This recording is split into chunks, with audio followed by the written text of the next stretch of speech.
500-ന്റെ കട്ടോ 200-ന്റെ കട്ടോ എത്ര വേണേലും എണ്ണ എടുക്കാം. ഒരു ചലഞ്ചാണ്. പക്ഷെ 30 സെക്കൻഡ് ടൈം ഉണ്ടാവുള്ളൂ. ഒരെണ്ണം വെച്ച് എണ്ണ എടുക്കാൻ പറ്റുള്ളൂ. 500 കെട്ടാണെങ്കിൽ ഇൻസ്റ്റയിൽ ഉപയോഗിക്കുന്ന അക്കൗണ്ടും മൈജി ഡിജിറ്റലിന്റെ അക്കൗണ്ട് ഫോളോ ചെയ്തിരിക്കണം. ഏതെങ്കിലും ഒരു അക്കൗണ്ട് ഫോളോ ചെയ്തിരിക്കണമെങ്കിൽ 200 രൂപ കൊടുത്തണം. ഉബൈദ് ഫോളോ ചെയ്തിട്ടുണ്ട്, മൈജി ഫോളോ ചെയ്തിട്ടുണ്ട്. 500 എണ്ണം റെഡിയാണോ? റെഡി. നിങ്ങളെ പേരെന്താ? ബാബു. എന്ത് ചെയ്യുന്നു? ഞാൻ കൂലിപ്പണിക്ക് പോകുന്നു. എവിടെ സ്ഥലം? ഇവിടെ തന്നെ വയനാടാണ്. ഇവിടെയാണ് വർക്ക് ചെയ്യുന്നത്. കാണാൻ ആഗ്രഹിച്ച ഒരാളായിരുന്നു. 500 എണ്ണം റെഡി. ഓക്കെ, കൈ വരക്കെ ഉണ്ടെങ്കിൽ മാറ്റണം. ഉഷാറായിട്ട് എണ്ണണം. 100 എണ്ണം എണ്ണ എടുക്കണം. Okay, ready.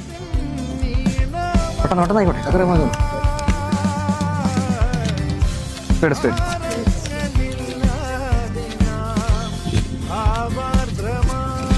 12 സെക്കൻഡായി.